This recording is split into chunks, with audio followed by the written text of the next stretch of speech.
So I'm going to start trying to find a new way to get videos out more often.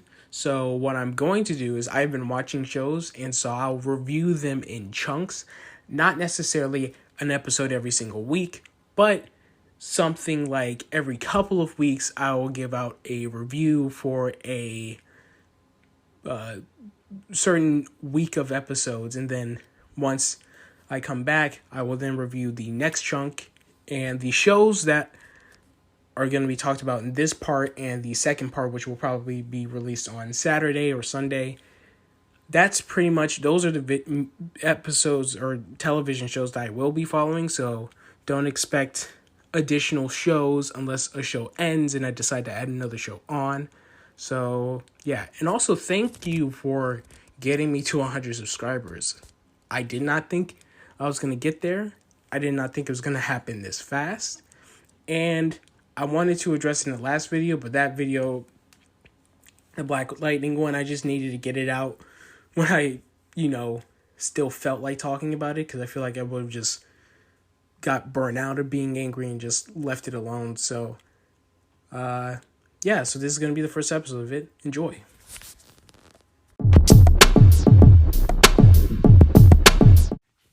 First things up this week, we had The Flash, the finale, sort of finale. If you know anything about The Flash, you know the odd circumstances that led to the last 3 episodes of season 6 being cut off and having to become the start of series 7. So if you feel that there was a disconnect between the first 3 episodes of the season and the rest of the season, that's why. It's literally meant to be the finale for the Mirrorverse arc.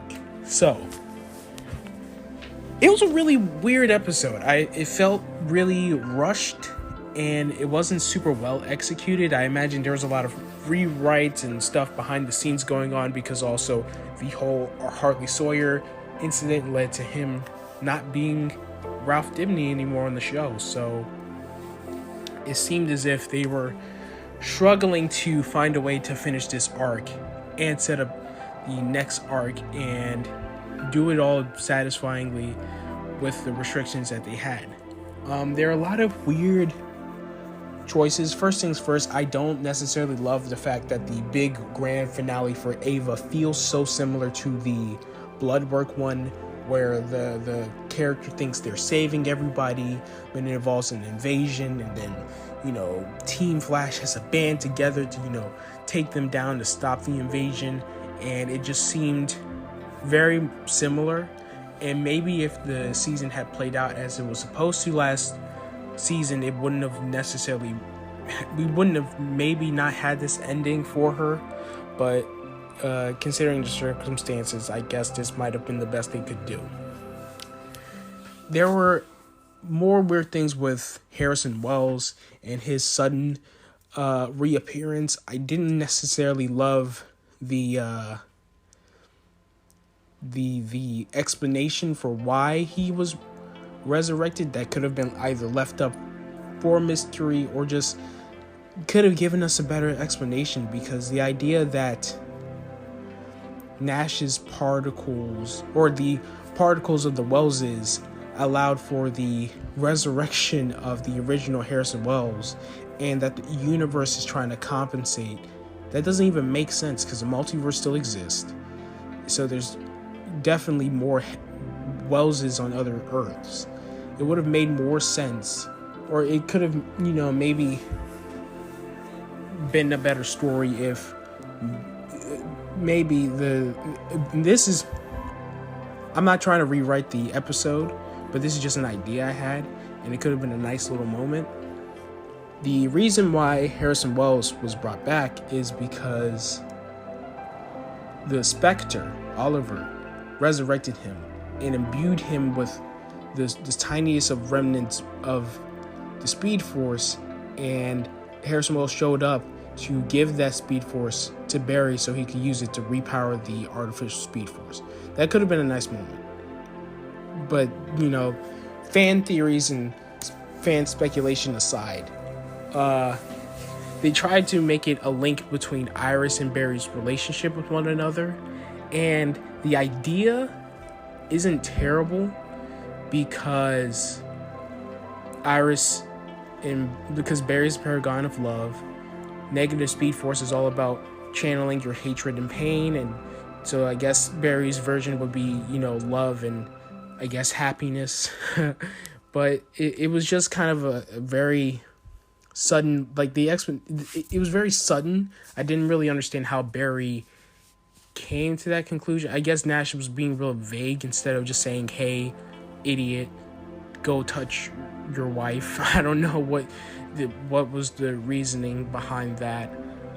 I honestly thought he could have just, if Harrison Wells was going to return, he was just going to just help repair the artificial Speed Force and have it not, do what it did to Barry in episode 2 of the season. But instead, they had to find a new way to generate a new Speed Force to also set up for the ending. And the ending with the lightning bolts or the beam into the sky, and then all the different lightning bolts or electricity shooting out from it, which fans have speculated either is going to create new speedsters or it's just supposed to be the different forces. In the Rebirth comics, they have introduced other forces that are parallel to the Speed Force, like the Sage Force and other things like that. So that is probably where we're going with this season. It's just maybe we're going to introduce, different people and their forces, which I don't know. I actually prefer the storyline where we get new speedsters, just because there have been I know they've been trying to get away from speedsters and speedster storylines from the first 3 seasons, but it's cool to see other speedsters evolve with Barry, so that could be really interesting. The ending with Eva just kind of coming to her senses suddenly and she just wants to be good now just felt very tacked on. It wasn't good. I think they kind of messed themselves up whenever they had the whole reveal that she was actually fake. Like, she wasn't actually the real Eva, because I felt like before she had a lot more motivation to do what she had done, and then the rest of the arc could have just been her covering her tracks from people figuring out what she did. But once they threw in the wrench in the gears of she's actually fake, it's hard to know what that means for her, because all we've known about her, we've known what she knows, and I feel like she just kind of panicked and was trying to choose to do the thing that she thought was the best for her, or just made her feel comfortable with bringing everyone into the Mirrorverse under the guise of saving them, even though that's clearly not what's happening. It was just rushed, and I want to give the episode the benefit of the doubt because of the circumstances, but it was just oddly paced, and it was not the best arc finale, because it's not a season finale that we have received. I'm just excited moving forward that we're going to get episode 4 of season 7 to get into the arc of series 7, season 7. I always say series because I've been watching a lot of Doctor Who. So we'll see where all this stuff with the lightning bolts, and Cisco had a suit that gave him artificial vibe powers, and it just kind of plopped out of nowhere. Don't know why. That just happened. Allegra was also mourning Nash, which is, it makes sense. I hope they really find something for Allegra to do that's not just, being kind of, she just felt like she was meandering, and that the only thing that they had for her to do was just complain about Nash, and that got old real quick. Chester, he's fine. He's just kind of there. I don't know what they're doing with Cecile or Joe anymore, really. They're just kind of in and out of episodes, just kind of strangely just kind of put in there just to remind the audience that these characters exist. Ralph and Sue could have been cut out entirely. I don't know why they were there. I guess you could have just said that after they released the footage of Eva, Ralph or someone had found the information about to I guess just prove that Eva killed Joseph Carver, and just giving that to the news. Or more importantly, once Iris has recovered from her kind of comatose state, she just kind of comes out and just decides, hey, here's all this information about the stuff that happened to me and what Eva did to me. I'm gonna put an article out for the Citizen, and then she can get some information, and that could be arc moving forward, just her trying to, or it could have been an arc moving forward, just her trying to just take down Eva that way. But who knows? So I didn't necessarily love this episode, but I'm excited for the future. I think one of the many things that people were excited for this week with the release of Falcon and the Winter Soldier was the Snyder Cut. It was a long-awaited build-up to this specific movie.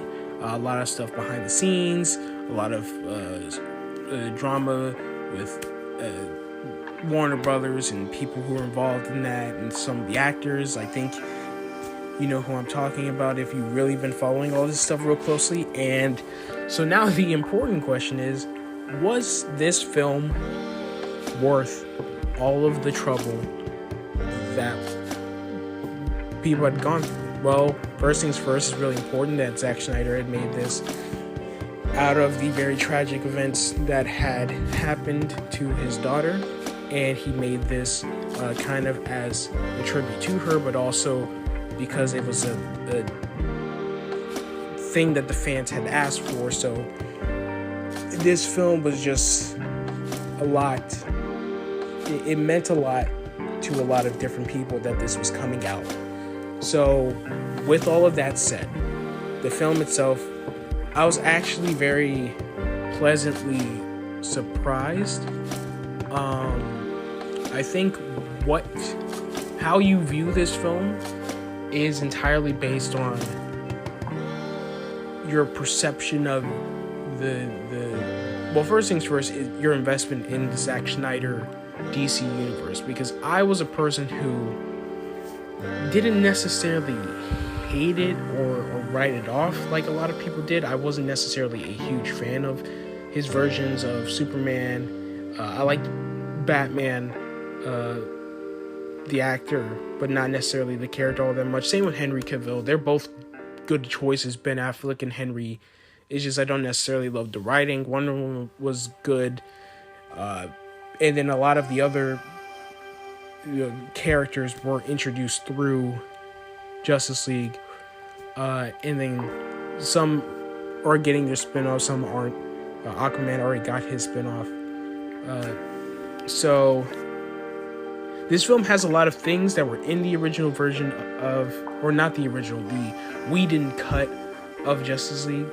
But it also, there's so much that isn't in that film that's in this. I was so surprised by just the sheer amount of like plot lines and setup and character moments that was just ripped out of the theatrical release. It is very much a different film. Like, I felt like Snyder fans were being hyperbolic when they were saying that, but no, it is literally a different film altogether.